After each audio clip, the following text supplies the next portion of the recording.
So on, you came to Point in what, 4 years ago? Yeah, right? 2014. True freshman. Yep. Came in as a soccer recruit. Yes. Right. But you had a connection already. I did, yes, thankfully to my brother. Yeah. So tell me about your brother's journey here and then your journey here in terms of soccer. I remember him telling me about it, about Point, but I never wanted to go to the same school as my brother. That was just a thing like I never wanted to. So I was looking at different schools, and he told me to sign up for Skyhawk for a day, and I was like, okay, I'll do it. And then that was the day I was going to try out, and he was like, it'll be fun, you know, just focus on it, do your thing. And then I was like, okay. So I came still thinking, you know, don't want to go to the same school as my brother. But cool thing about it is like I came, and because of my brother, people had come to visit the house. I knew people from here already, and everybody was just welcome. I remember walking down and crosswalking there. People were like, hey, welcome, hey, that's Matea's little brother. Yeah. And so it was really welcoming. Sky went great. I actually sat in Dr. Weaver's class. Yeah. That went great, and I just felt like this is where I needed to be, you know, like it's just that sense. And then tryout for soccer was great. I did well. Heard back from the coach a couple of days later, and he offered me a scholarship. Yeah. So that's just how I ended up here and started playing soccer. So I haven't checked the record books, but who has the better record, you or your brother? I would say me, but he might say otherwise. Yeah. Now, and you had one overlapping season. Yeah, we freshman when I was a freshman. That was actually our first time ever playing together, even as kids. We have always played outside, but never on a team. We're so glad that soccer brought you to Point, but I think you and I both know there's a bigger story behind you coming to Point than just soccer. Yep. You each have the same story, and yet you each have a different story. But I kind of want you to talk about that journey as you remember it, because you were very young when you all came into the United States. Yeah. And so can you go back to when your father was getting you all into America and what you remember about it? Yeah. That was a pretty dangerous journey. So, I mean, I was probably 3 years old when we came, so I really don't remember much, but I do remember, like, you know, crossing, them telling me, like, you know, this was the best thing for us to do to have a brighter future, to come to the U.S. So I remember crossing the border and all that, like long nights in the dark and trying to be sneaky. So we got here, and from there, I mean, we made it here safely, so. Do you remember many details about your dad? He was a caring man. He loved us. I remember him always working.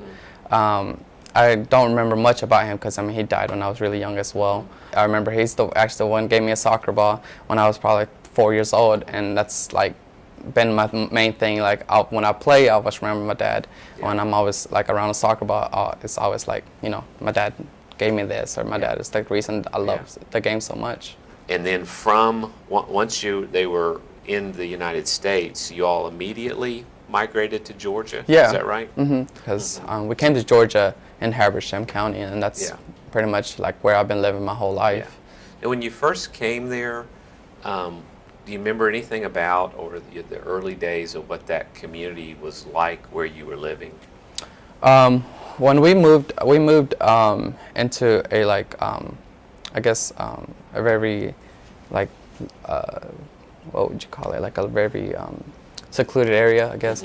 Like where there was no one really around, and our house was it was a trailer park, and so there was like 5 or 6 of us in that house, or the other trailer park. But it was just like really in the woods.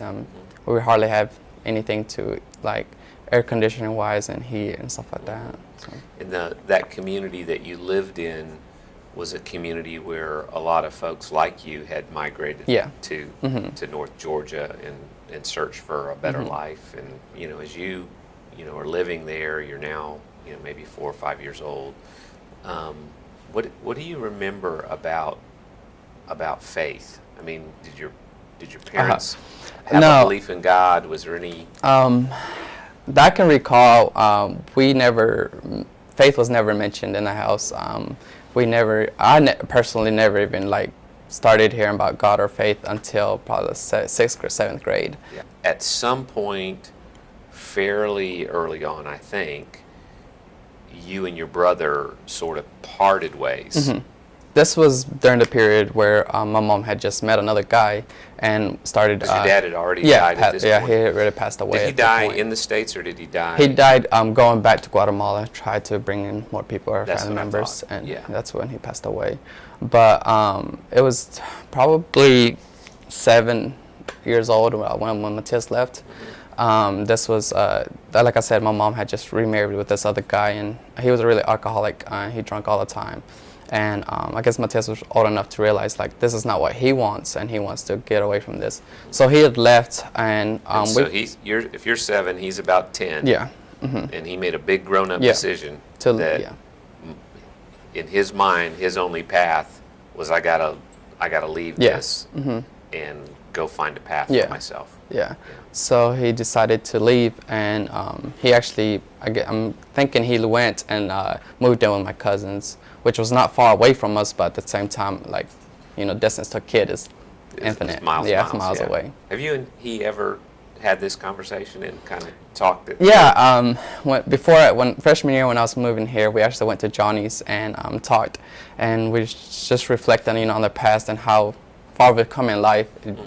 So yeah, we talked about that gap and what was it like not being with each other. Yeah, that had to have been really tough on both of you. Yeah, definitely. I was really angry at him for a while, just for the fact that he left me, and that's, like I said, that was a time when I needed someone to be there, especially with my dad passing away. Yeah. So with him leaving, it really hit hard, and I had a lot of anger towards him.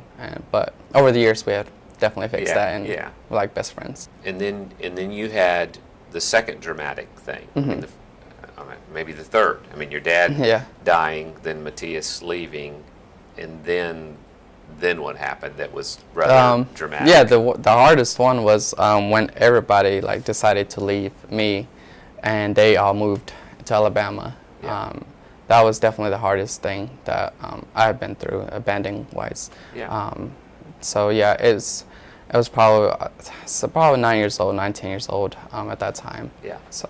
And no warning, just. No, I woke up and then thinking everybody was at the store or something, and then I went to my friend's house and hanged out there, and then just to come to find out they had left and moved to Alabama later. I found out. So. Yeah. So what? I mean, you're 9 or 10. Your family leaves. You realize they're gone. Mm-hmm. Do you remember what the thought process was for you? Well, at first, I had just thought that maybe it's just, they'll come back, or something. At first, I didn't think that so much of being abandoned, because at the time, me and my family, or everybody, wasn't really that close, anyways, and we never talked about how much we loved each other, told each other we love each other, or such thing, or you're freely to do whatever you want. People leave and go out of the house. There was no restriction, no rules, so it wasn't a big deal at first, because like I said, I went to my friend's house and just hanged out there, and they said you can stay with us. It didn't really hit me hard, I guess, until a week or so later, and I remember. Kind of fast forward a little bit. I'm trying to understand both the amazing survival instinct that you and Matthias have to get through this journey, but also hints or evidence that God was in this story. Yeah. That he met you there somehow, that he provided for you somehow. Yeah, definitely. When was your first sense that someone like God, maybe even had the concept of God, was going to take care of you or help you? I would say, I remember when I had lived with my friend, I remember them going to church, and of course I would go with them. I remember one service, the preacher was talking about how God is always there and stuff like that, and I guess that's the moment that I realized, even though I wasn't ready to believe and completely devote my life to Him, I knew someone was there. Especially now looking back, I knew God was always there, whether I realized that at the moment or not. But I remember going to that church service and realizing there's this God, and they say he's always there. So, what's the point where your family kind of begins to connect with you? Was it through church? And how old were you? I was going into the 8th grade when I first met them, so probably 14, 13 or 14. Yeah. But I had, this was a time where I had decided to leave my friends and move in with my cousin. And my cousin have known my family that I'm with now because she mentors them through high school. Okay. And she would always come pick them up for church every Wednesday and Sunday.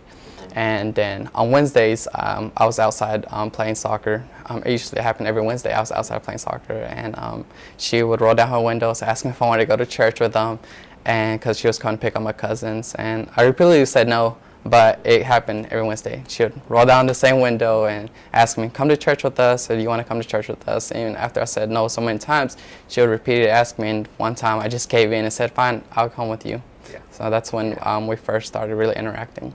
What about going to church felt so, I don't want to be a part of that? I guess just because of what I was going through during that time. I mean, I felt like as a young kid, no one should be able to have to go through that stuff. Yeah. And if, like I've heard that there's this God at this point at time especially when I was living with my friends, they have mentioned God, but at the same time, these people weren't living by that walk, by what they say this Christian life is. So it was kind of hard for me to be like, I want to be a part of that if I see these people that say they are, but they're not. Right. So I guess that's one of the main reasons I kept telling her no. Mm-hmm. And even though, like, I guess I gave in because she was repeatedly asking, but she was also intentional about everything. She was intentional about caring for me, intentional about, especially the way she treated my cousins. Yeah. And I saw that, but still, I was just like, this isn't for me. And what caused you to change your mind that day? Just because I was really getting annoyed by her asking. I don't know. And my cousins had told me to come to church with them too. They come. And I just felt like that one Wednesday, like I needed to go for whatever reason.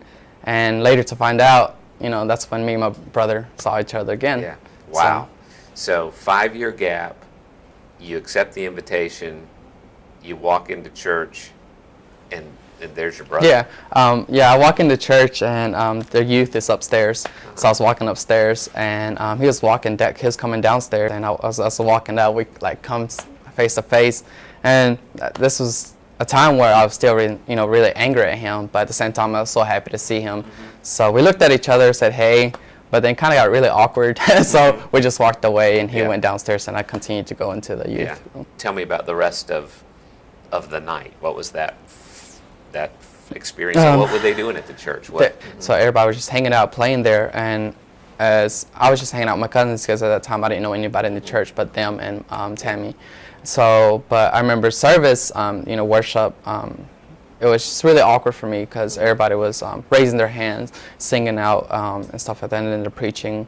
I don't remember what the preaching was about, but it was just something that I wasn't really into, and at that time I was just like, I don't think I want to come back. Yeah. I don't think this is for me. Sure, sure. But you did come back. Yeah, I did. Yeah. Did you come back the next week? I did. Mm-hmm. Yeah. She drove by, Tammy drove by and rolled down the window and... This time she didn't even have to ask me. I just hopped in. So, in the gaps between these Wednesday night uncomfortable, awkward worship times, what was going through your mind? I was trying to figure out like whether this is what I wanted, especially how I viewed Christian people in general, especially with living with someone that said that they were. Yeah. I was trying to figure out whether this is what I wanted, or if this is who I wanted to be. If I wanted to devote myself to someone that I don't even know, someone that we can't physically see. Yeah. How many times do you think you went, or how long a time before you begin to think, okay, there's something to this, and God's at work here? Probably Probably a few months. I would say a few months, especially because this was this is when I got hurt too, and I was playing football, going into my 8th grade year, and I broke my collarbone. Yeah, American football. Yeah, and I broke my collarbone, and so Tammy, of course, she's the one that took me to the hospital, done an X-ray on me, and they said, yeah, you broke your collarbone. So they said that I would have to be in a cast or a sling for the rest of the summer. And then Tammy, of course, caring and all she is, she asked me who was going to take care of me, what was I going to be doing.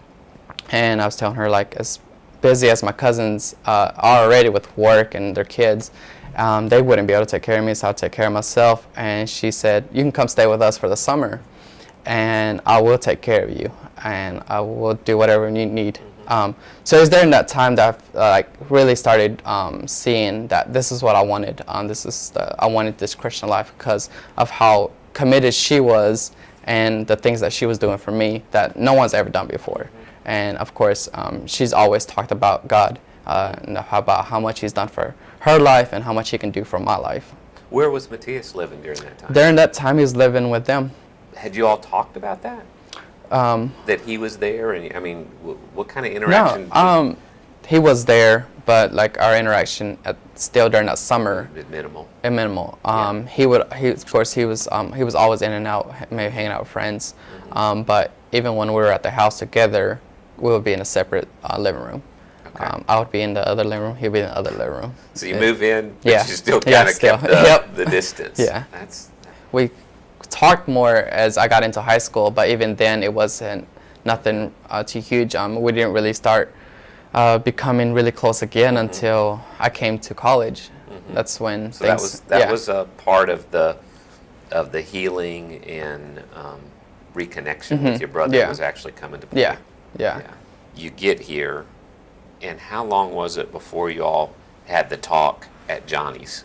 I don't really know. I guess because I remember just coming here, and it was after preseason that we decided. He's like, let's go to lunch, and so we went to Johnny's and just sat down and started talking. Yeah. Did that feel? It felt weird at first. Yeah. But as the more we got into the conversation, the more I realized like what we've been through and what his perspective was and all that stuff that's happened to us. So that's when we started becoming a lot closer at that time. Yeah. When was the moment that you realized what you just said? That, I mean, we started crossing a river somewhere in Mexico 14 years ago, and suddenly we both know the Lord, we're attending a Christian university, and we're playing on the same soccer team. I mean, just how unlikely a story is that, really? It's unlikely. I mean, I never would have thought that. College was never in my head or anything, so I would have never thought, especially even playing soccer in college, and to play with my brother, to reconnect with my brother, that was just never a thing that I thought would have happened. Yeah. So. How old were you when they made the offer or asked the question about you being adopted by 15. them? 15. So Matthias would have been 18. Yeah. Wow. So tell me about that moment. I just remember it was in the living room. Mom said, let's talk, and I was like, all right. And she was just telling me about how much they cared for me, how much they wanted me to be a part of their family and all that. And they said, she told me, like, I've been talking to Mark, and I talked to the daughters to make sure they wanted everybody to be okay with it. Yeah. And she was like, how would you feel about us adopting you? And at first I was like, I didn't know what to say, but I was like, yes, like I've seen how much she's cared for me and how much she's helped me change my life. So I figured like this could only go up. I mean, your parents are amazing people. Yeah, I mean, it's really kind of unusual to see that kind of compassion and active pursuit of helping someone the way they pursued you and Matthias. Yeah, they've always, even now I see, they've always put people before themselves. They're always caring about people. Yeah. it's not foreign to you to know that there are people in America who think people like you shouldn't even be here, you know, or be allowed to be here. What's that been like? I mean, it's been difficult, especially like in high school, because I saw it a lot in high school where people were like always targeting one ethnicity. But I know, like, I guess kind of more about it now. It feels more not so hard anymore because I know what I've learned, and I feel like just because of who I am or my skin color doesn't need to affect what I can do in the future, you know. As you look back on this whole journey now, what would you say to someone who's struggling, who's trying to figure out life's purpose, who's trying to figure out whether they believe in God, who's trying to figure out whether God cares about them at all? What would you say to that person? Well, definitely know that God does care. I know, like, even during that time in my life, like, I never thought anybody cared. Even now, especially looking back at it, I knew God was always with me during that time, whether I realized it at the time or not.